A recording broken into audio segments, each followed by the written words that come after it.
শ্রাবণের প্রথম সোমবার, আর আমরা চলে এসেছি 1000 থেকে 1500 পুরনো বছরের মন্দিরে। হ্যাঁ, সত্যি তাই, 1000 থেকে 1500 বছরের নাকি পুরনো এই মন্দির। এই মন্দির 320 খ্রিস্টাব্দ থেকে 600 খ্রিস্টাব্দের মধ্যে গুপ্ত রাজবংশের দ্বারা নাকি তৈরি হয়েছিল। উত্তরবঙ্গের প্রাচীনতম মন্দিরগুলির মধ্যে একটি। এটা হচ্ছে জটিলেশ্বর মন্দির। আর এর দেওয়ালে যে নকশাগুলো দেখতে পাচ্ছ বা এর যে দেওয়াল দেখতে পাচ্ছ, সেটাতেই কিন্তু বোঝা যায় যেটা কত বছরের পুরনো। আর এর মধ্যে যে নকশাগুলো রয়েছে, যে সকল দেবদেবী নকশা রয়েছে, সেগুলো কিন্তু সে সময়কার শিল্প সম্পর্কেও বলে।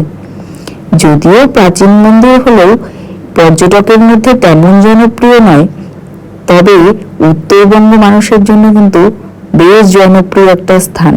ছোট থেকে বড় সবাই জানে যে 2 চাকা হোক আর 4 চাকা, পুজো দিতে আসলে কিন্তু আমরা এই জটিলেশ্বর মন্দিরেই আসি। আর আজকে আমরা ঠিক তেমনই শিবের মাথায় জল ঢালতে আমরা এখানেই চলে এসেছি, কেননা এখানটায় ভগবান শিবের কিন্তু স্থান রয়েছে যেখানে নাকি পুজো করা হয়। আর এই যে বড় পুকুরটা দেখতে পাচ্ছ, সেটার সাথেও নাকি মন্দিরের কানেকশন। কিরকম কানেকশন? এখানটায় যখন জল ওঠে তখন কিন্তু মন্দিরের গর্ভগৃহেও জল থাকে, আর যখন এখানে জল কমে যায় তখন মন্দিরের গর্ভগৃহেও জল কমে যায়। আর এই যে পুকুর দেখতে পাচ্ছ, এখানে যদি তোমরা এসে বসো, কখন যে সময় পেরিয়ে যাবে তোমরা কেউ বুঝতেই পারবে না, যেরকমটা আমাদের ক্ষেত্রে হয়েছিল। Hello everyone, welcome back to my another new blog. তো চলো দেখতে থাকো। আমরা এখন যাচ্ছি পুজো দিতে, 1:30টায় বলছে আসতে। আমরা এখন বেরোচ্ছি। কটা কিরে, মোবাইল অন হয় না কেন তোর?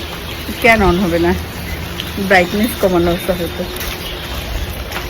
এখন 11টা বাজে, মানে 8:30 কোথায় 11টা? শান্তনাটা 1 ঘন্টা 1.5 ঘন্টা বসেছিল, আমি 1 ঘন্টা। আর তারপরে মহারানী রেডি হলো। আমি 6:30টার দিকে স্নান করছি। তুই মেকআপও করিস না, তুই এতক্ষণ ধরে সাজলি। এতক্ষণ ধরে সাজছি। আমার তো এখন আমরা যাব ধূপগুড়ি থেকে বাসে উঠবো। হ্যাঁ, ধূপগুড়ি থেকে বাসে উঠবো, তারপরে বাস থেকে টোটো, তারপরে যা পাওয়া যায়। এখন আসবো কয়টায় এখনো জানি না, তোর জন্যই লেট হয়েছে। ভাবলাম যে গিয়ে যে কি লাইনটা পড়বে, আমি তো শুধু তাই ভাবতেছি। যাই হোক, প্রচুর গরম। আর এটা তো ঠুসে মেকআপ করছিলাম, তো তাও করি না। হ্যাঁ, মেকআপ করছি। না, অনেকক্ষণ টাইম লাগছে। কন্ট্রোল লাগাইছিস, ব্লাশ কন্ট্রোল লাগাই নাই, ব্লাশার লাগাইছিস, আর ফাউন্ডেশন লাগাইছিস। আমাকে দেখ একবার, ক্রিম লাগাইছি, লাইট জেল লাগাইছি, আর রিম্পাদের সবকিছু প্রাইমার থেকে শুরু করে প্রাইমারটা তো লাগাইছি। Silicon base primer library, silicon base. বাবা, আরে আমার না হয়ে যাবে দেখে। সেটিং স্প্রে কানে পর্যন্ত স্প্রে করছে। ওই আমি করি নাই, মেজো বলে কি বেশি ইউজ করে ফেলবা, তার জন্য আমাকে সিরিজ স্প্রে ধরতে দেয় না। এদিকে কানের মধ্যে 1 গাদা লাগাই দিছে। তো পরে বাসে গিয়ে আবার ভিডিও করবো।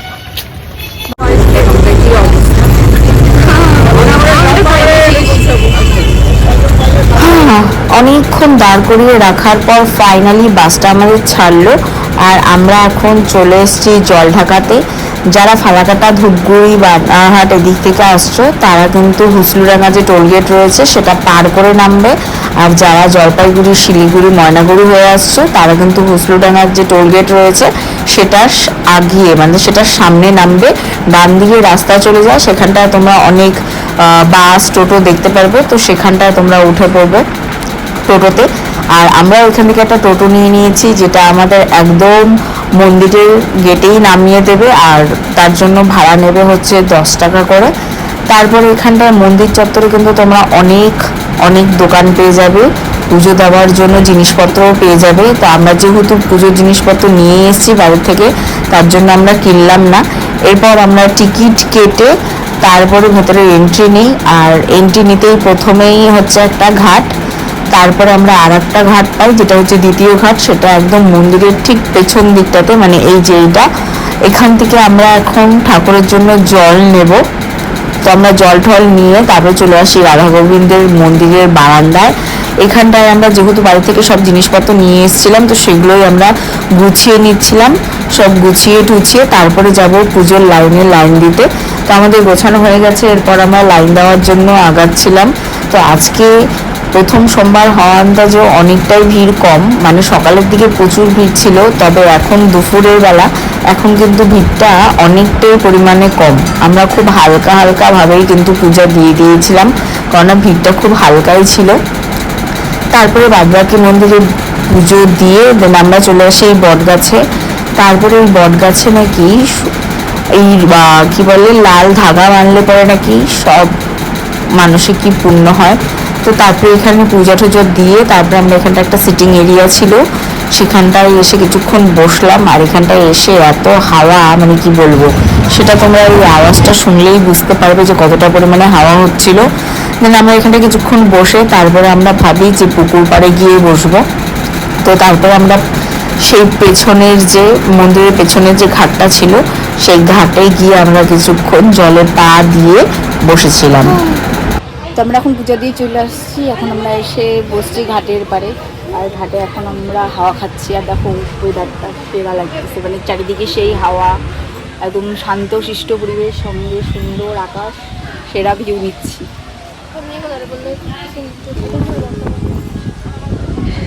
আকাশটা দেখছো চারিদিকে, আবার পরিবেশটা, আহা হা, আকাশটা একটু আগে আরো বেশি সুন্দর লাগতেছিল যখন মেঘটা ফট করে সুন্দর হয়ে গেল না। এখানে শুধু শিবের মন্দির না, এখানে তোমরা রাধাকৃষ্ণের মন্দির, সিদ্ধেশ্বরী, কালী মন্দিরও কিন্তু পেয়ে যাবে। তো আমরা সেখানে পুজো টুজো দিয়ে একটু ছবি তুলে তারপরে দেখো এখানটা কি সুন্দর জুতো রাখার ব্যবস্থা করেছে। তো এখান থেকে জুতো টুতো পরে এবার চলো বেরোনো যাক। তো এখন আমাদের পূজা দেওয়া হয়ে গেছে, এবার আমরা বেরোচ্ছি, এখন যাব বাড়ি।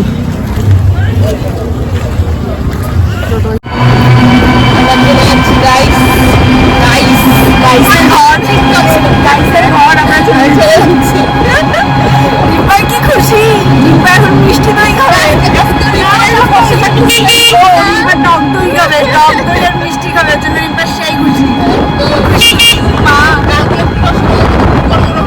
রসগোল্লা তো আমার গাল হয়ে গেছে।